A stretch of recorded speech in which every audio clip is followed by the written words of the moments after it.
Hello everyone, હું Mehul sir આપ સૌનું સ્વાગત કરું છું મારી ચેનલ ધ રાઇટર્સ. તો આજના વિડીયોની આપણે ડિપ્લોમા સેમેસ્ટર 3ની GTU એક્ઝામ માટેની જે ટોપ 25 મોસ્ટ આઈએમપીની સિરીઝ સ્ટાર્ટ કરી. થોડી લેટ કરી છે, પણ મેં કીધું એમ કે બધા જ સબ્જેક્ટના તમને આઈએમપી અહીંયાથી મળી હશે. પણ આજના વિડીયોની અંદર આપણે પ્રોસેસ હીટ ટ્રાન્સફર 1 એટલે કે PHT 1ના મોસ્ટ આઈએમપી ક્વેશ્ચન જોઈશું. ઓકે, આટલા ટોપ 25 મોસ્ટ આઈએમપી ક્વેશ્ચન જો તમે તૈયાર કરો છો તો એવું તો નહીં જ કે ઓનલી પાસ થઈ જશો, પણ સાથે સાથે તમારા સારા એવા માર્ક્સ બી આવશે.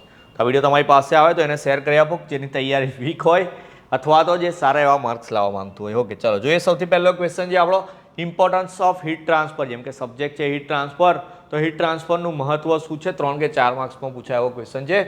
સેકન્ડ ક્વેશ્ચન આપણો મોડ્સ ઓફ હીટ ટ્રાન્સફર 100% એક્ઝામની અંદર પૂછાશે. કન્ડક્શન, કન્વેક્શન, રેડિયેશન, એ જે 3 મોડ્સ છે 3 માર્ક્સમાં કે 4 માર્ક્સમાં આવે આ ક્વેશ્ચન પણ કમ્પલસરી હશે. ઓકે, ચાલો એના પછીના જે 4 ક્વેશ્ચન છે steady state heat conduction through.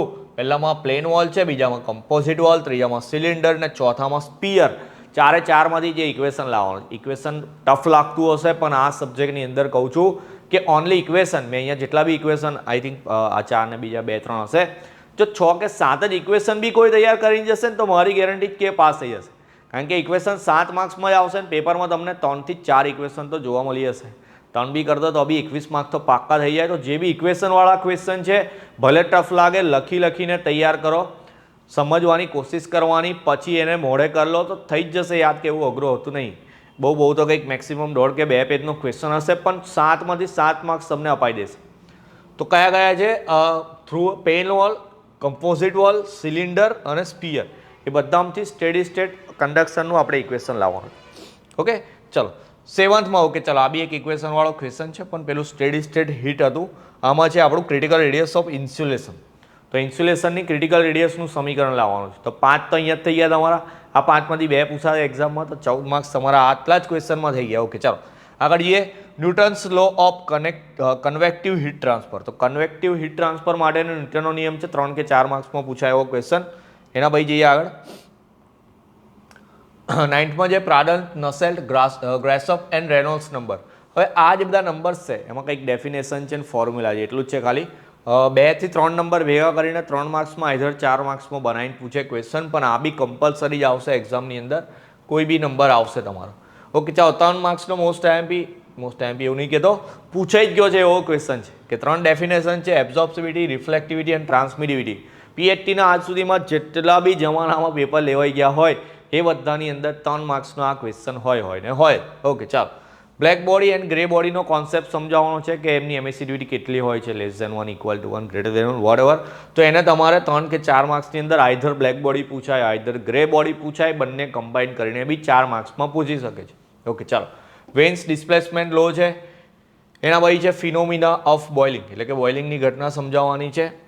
14થમાં જે drop wise and field wise condensation. તો ડ્રોપ વાઇઝ અને ફિલ્મ વાઇઝ કન્ડેન્સેશન સમજાવવાનું તમારે.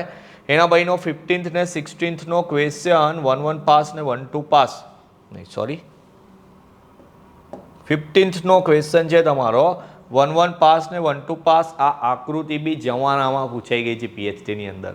1-1 પાસ ને 1-2 પાસની આકૃતિ હોય જ આપણા પેપરમાં બી હશે જ. જઈને દોરી જ દેવાની, પછી ક્વેશ્ચન નંબર લખશો તો બી ચાલશે, એટલી ગેરંટી. ઓકે, ચાલો. એના પછી 16માં છે cell and tube type heat exchanger, એટલે કે સેલ અને ટ્યુબ ટાઈપ પ્રકારનું હીટ એક્સચેન્જર. અને 17થમાં ડબલ પાઇપ હીટ એક્સચેન્જર. બંને તૈયાર કરવાના. 2માંથી એક જ હશે, પણ ફરી કહું છું ઓરમાં આવે છે તો પછી તકલીફ પડે છે. એટલે જેટલા બી ક્વેશ્ચન આપું એટલા પાક્કા તૈયાર કરવાના. હું એવું કહું કે 2માંથી એક આવશે તો કોઈ પાછળ ડાયો એક જ વાંચીને જાય. પછી તને આખા સબ્જેક્ટમાંથી 25 જ ક્વેશ્ચન આલું છું. હું જ આટલું બધું ફિલ્ટર કરું, પછી તું લેવા ફિલ્ટર કરે છે ભાઈ. કોઈને પર્સનલ નહીં, પણ ખરેખર એ વાતમાં તકલીફ પડે કે ભાઈ એવું થાય કે ઉપરથી સર 2 ક્વેશ્ચન આવડે, નીચેથી એક જ આવડે. પેલા 2 નીચે એક લખીએ તો ચાલે, ના ચાલે. એમાં તો એવું જોઈએ કે ઉપરના 2માં કે નીચેના ક્વેશ્ચનમાં જેમાં વધારે માર્ક્સ થતા હોય એ તમારે કન્સિડર થાય. પણ એ તકલીફ ના થાય એના માટે જ કહું કે જે બી ક્વેશ્ચન અહીંયા 25 જ પાક્કા કરવાના. સર સ્ટાર કરી આલે છે એને પહેલાં કરી દો તો પાસ તો થઈ જ જશો, પણ કોશિશ કરવાની 25 તૈયાર થાય તો સારા એવા માર્ક્સ આવે તમારા. ઓકે, ચાલો આગળ જઈએ. 18 નંબરનો ક્વેશ્ચન આપણો છે LMTD equation for parallel flow and LMTD equation for close flow. Okay, ચલો. આ બે બી 100% જ છે 7 માર્ક્સની અંદર. ઇક્વેશન તો મેં કીધું કે જે બી લખ્યા 7 માર્ક્સમાં જ પૂછાવાના છે. પેરેલલ ફ્લો ને કો કરંટ કહે છે અને ક્રોસનું બીજું નામ કોન કરંટ બી છે. તો એ રીતે બી આવે આન્સર. અને બીજું લાસ્ટ આપણું equation of overall heat transfer coefficient, આ બી 7 માર્ક્સનું ક્વેશ્ચન છે. પહેલા પેજમાં કદાચ 5 હતા ઇક્વેશન અને આમાં 3, તો 8 ઇક્વેશન છે. એ 8માંથી એક્ઝામમાં હું તો કહું તો 4 તો પૂછાવાના જ છે. તો 7 ચોક 28 માર્ક થઈ ગયા તમારા. 4 ના પૂછાય તો 3 પૂછાય. મેં તો એવું કીધું કે 3 બી પૂછાય તો બી પાસ. પેલી 3 વ્યાખ્યાઓ અને 1 પાસ 1 2 પાસ. ઓકે ચાલો, હવે બેઠું છાપીને આવો ને તો કોઈની તાકાત નહીં તમને ફેલ કરે એવું. ભલે તમે સપ્લીમાં 5-6 જ પેજ ભર્યા હોય, કારણ કે જે પૂછાયું છે ને જે એકદમ પાક્કું આવડત તમે એટલું લખીને આવો તો ફેલ તો થવાના નહીં. તો જે બી ક્વેશ્ચન કહું છું કે જે પૂછાઈ જ ગયા છે એને તો એકદમ પાક્કા તૈયાર કરજો. ઓકે ચાલો, કેરેક્ટરિસ્ટિક્સ ઓફ લિક્વિડ ફોર એવાપોરેશન, એટલે કે એવાપોરેશન માટે જે પ્રવાહી વપરાય છે એની અંદર કયા કયા ગુણધર્મો હોવા જોઈએ. એના પછી ડ્યુરિંગનો રૂલ છે. એના પછી 23માં જે નેચરલ એન્ડ ફોર્સ કન્વેક્શન તફાવતમાં આવે કાં તો એક્સપ્લેન એવું આવશે. 24માં છે બોઇલિંગ પોઈન્ટ એલિવેશન, એટલે કે બોઇલિંગ પોઈન્ટ એલિવેશનની ઘટના સમજાવવાની. અને લાસ્ટ આપણું 25મું ક્વેશ્ચન છે ક્લાસિફિકેશન ઓફ હીટ એક્સચેન્જર. આ બી 4 માર્ક્સની અંદર એવું કહી શકું છું કે પૂછાઈ ગયો છે. હીટ એક્સચેન્જરનું વર્ગીકરણ કરવાનું, કેટલા કેટલા ટાઈપના આવે, આઈધર પેલી બ્રાન્ચથી દોરો અથવા તો તમે લખીને લખો તો બી ચાલશે.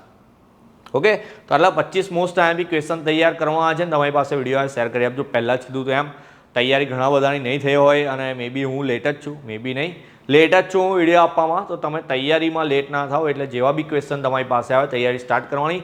બીજા સબ્જેક્ટના બી વિડીયો આવી જશે. આટલો પેશન્સ રાખો, બસ થોડો વધારે રાખો. બધા સબ્જેક્ટના એમપી અહીંથી મળી જશે. તો મળીએ નેક્સ્ટ વિડીયોમાં. ત્યાં સુધી તમારું ધ્યાન રાખો, બરાબર તૈયારી કરતા રહો. જય હિન્દ, જય ભારત.